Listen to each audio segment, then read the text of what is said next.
నశించాలి నరేంద్ర మోడీ ఆర్థిక విధానాలు కేంద్ర బడ్జెట్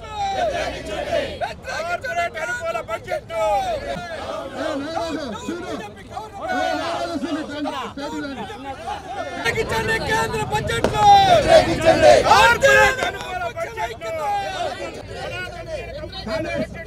అందరూ వెనక జరగండి రౌండ్ గా రానండి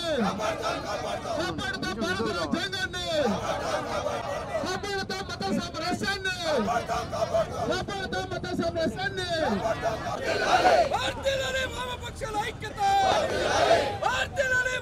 వ్యతిరేక బడ్జెట్ వ్యతిరేకించండి ప్రజా వ్యతిరేక బడ్జెట్ నశించాలి నరేంద్ర మోడీ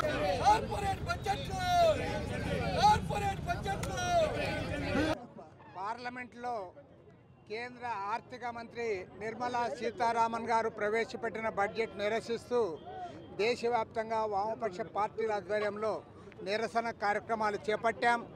వారం రోజుల పాటు జరుగుతున్న ఈ నిరసన కార్యక్రమాల్లో ఇప్పటికే అన్ని రాష్ట్రాల్లో కూడా పెద్ద ఎత్తున నిరసన తెలియజేస్తూ ఉన్నాం.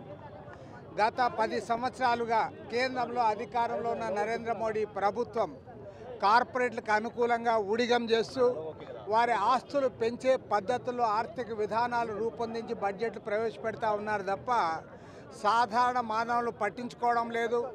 మౌలిక సమస్యలు ఏవైతే ఉన్నాయో, ఇవాళ ఆర్థిక సంక్షోభం ఉంది, ఇన్ఫ్లేషన్ గురించి మాట్లాడడంలే, అదేవిధంగా నిరుద్యోగ సమస్యల గురించి పట్టించుకోవడంలే, రైతులు పదే పదే పోరాటాలు చేస్తున్నా కనీస మద్దతు ధరలు కొడితే దానికి కూడా వారి వైపు నుంచి ఎలాంటి పరిష్కారం కూడా చూపడం లేదు. పైగా ఇవాళ 100% ఎఫ్డిఐల పేరుతో ఇవాళ దాన్ని అనుమతించడం వల్ల భారతదేశంలో అనాదిగా లక్షల కోట్ల రూపాయల సంపద కలిగిన ఏవైతే ఇన్సూరెన్స్ కంపెనీలు ఉన్నాయో ఆ కంపెనీలన్నీ కూడా ఇవాళ సామ్రాజ్యవాదుల చేతుల్లోకి, గుత్త పెట్టుబడిదారుల చేతుల్లోకి పోవడానికి అవకాశం ఏర్పడింది. నరేంద్ర మోడీ ప్రభుత్వం కేంద్రంలో అధికారంలోకి వచ్చినప్పటి నుండి అంబానీల, అదానీల కార్పొరేట్ కంపెనీల ఆస్తులు పెంచుతూ ఉన్నాడు తప్ప సాధారణ ప్రజల సమస్యలు ఏ ఒక్కటి కూడా పరిష్కారం చేయలే. 2014 ఎన్నికల్లో ఏవైతే వాగ్దానాలు చేశాడో అందులో ఒక్క వాగ్దానాన్ని కూడా నెరవేర్చలేదు.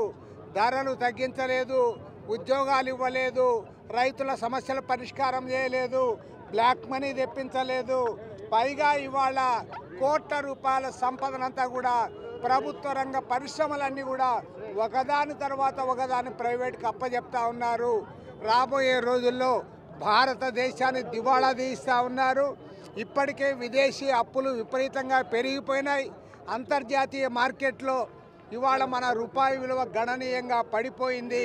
$1కు 87 రూపాయలు ఇవాళ చెల్లించాల్సి వస్తూ ఉందంటే భారతదేశ ఆర్థిక పరిస్థితి అధ్వాన్నంగా తయారైంది. దాని గురించి మాట్లాడకుండా కార్పొరేట్కి అనుకూల బడ్జెట్ ప్రవేశపెట్టిన నిర్మలా సీతారామన్ బడ్జెట్కు వ్యతిరేకంగా దేశవ్యాప్తంగా వామపక్షాలన్నీ కూడా పోరాడుతూ ఉన్నాయి. ప్రతిపక్ష పార్టీలు కూడా చేతులు కలపాలి, ఖచ్చితంగా ఈ ప్రభుత్వాన్ని నిలదీయాలి. నరేంద్ర మోడీ కార్పొరేట్లకు అనుకూలంగా ఈ దేశంలోనే పనిచేయడం కాదు, ఈవెన్ అమెరికాలో కూడా అదానికి అనుకూలంగా అదాని తొత్తు మాదిరి వ్యవహరించాడు.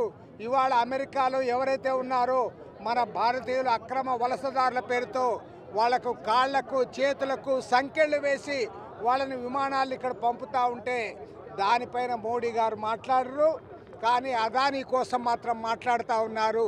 అదానికి ఊడిగం చేయడానికే మొన్న అమెరికా పర్యటన కూడా చేశారు. కాబట్టి మా నిరసన తెలియజేస్తా ఉన్నారు. ప్రజా ప్రయోజనాల కన్నా కూడా ఆలయాల ఎక్స్పోని ఎక్స్పోజ్ చేయడంలో ఈ కూటమి ప్రభుత్వం కనబడుతుంది. ఆలయాల గురించి వాళ్ళు శ్రద్ధ చూపుతామంటే తప్పు లేదు. ఆలయాలు కానీ, చర్చిలు కానీ, లేదా ఏవైతే మసీదులు ఉన్నాయో వాటి కోసం మంచి చేస్తే మేము అందరం కూడా బలపరుస్తాం, మాకేం లేదు. అన్ని మతాలను కూడా సమానంగా చూడొచ్చు. కానీ అధికారంలో ఉండే వాళ్ళకు కొన్ని సంయమనం పాటించాలి. ఈ పనులన్నీ వదిలిపెట్టి తామేదో సన్యాసుల మాదిరి తిరుగుతూ ఉంటే అది సన్యాసి. మీరు పరిపాలన చేయమని ప్రజలు మీకు అధికారం ఇచ్చారు, అత్యంత మెజారిటీ ఇచ్చారు.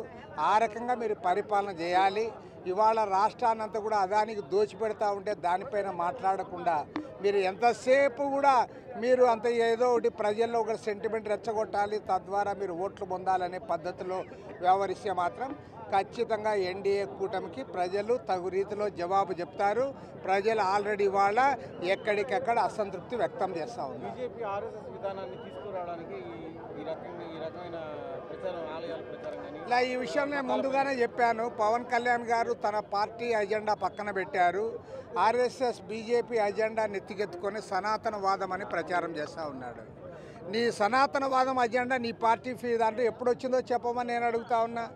ఎందుకంటే పవన్ కళ్యాణ్ వారి కుటుంబం, ఆయన భార్య కూడా క్రిస్టియను, ఆయన పిల్లలు క్రిస్టియన్సు, వాళ్ళ పార్టీ ఒక సెక్యులర్ పార్టీ. మరి సెక్యులర్ పార్టీ వాళ్ళు సెక్యులర్ విధానాలు అవలంబించకుండా మేము ఆర్ఎస్ఎస్ అజెండా భుజాన వేసుకుంటాం, హిందూ మతవాదాన్ని ఎత్తికెత్తుకొని తిరుగుతాం, సనాతనవాదం జెండా నాది అంటే అది ప్రజలు హర్షించారు. ఇప్పటికే ప్రజలందరూ కూడా దానిపైన మాట్లాడుకుంటూ ఉన్నారు. ఇవాళ నీకు పెద్ద మెజారిటీ మీకు ఇచ్చారు, ప్రజలకు సేవ చేయండి.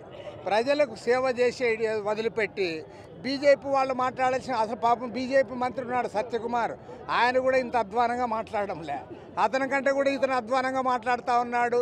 కాబట్టి ఏమంటే ఖచ్చితంగా చెప్తాను, ఇది పక్కా ఆర్ఎస్ఎస్ హిందూ మతోన్మాదుల అజెండా. అది సనాతనవాదం వల్ల ఎప్పుడూ దేశం ముందుకు పోలేదు. ఇవాళ ప్రజలు ఇంతో ప్రగతి సాధించారంటే, మన దేశం కూడా ప్రపంచంలో ఇంతో పోటీలో నిలబడతా ఉందంటే శాస్త్ర సాంకేతిక రంగాల్లో మనం ముందుకు పోతున్నాం. కాబట్టి ఈ మాత్రం సాధ్యమైంది. సనాతనవాదం వల్ల మాత్రం ఏమైండేది కాదు. పవన్ కళ్యాణ్ ఈ విషయం తెలుసుకోవాలని కోరుతా ఉన్నా. ఖచ్చితంగా బీజేపీ వాళ్ళ పని అదే, అందరినీ బ్లాక్మెయిల్ చేయడము, తమ మాట మాట్లాడాలని చేస్తూ ఉన్నారు. ఎవరైతే తమకు అనుకూలంగా ఉంటారో వాళ్ళని నెత్తినెత్తుకొని ఊరేగుతారు.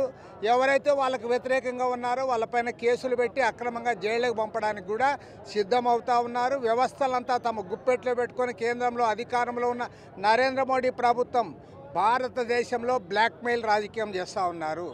ఒకవైపు కార్పొరేట్లు ఊడిగం చేయడం, మరోవైపు బ్లాక్మెయిల్ రాజకీయాలు, వ్యవస్థలంతా తమ గుప్పెట్లో పెట్టుకొని దేశాన్ని సర్వనాశనం చేస్తూ ఉన్నారు.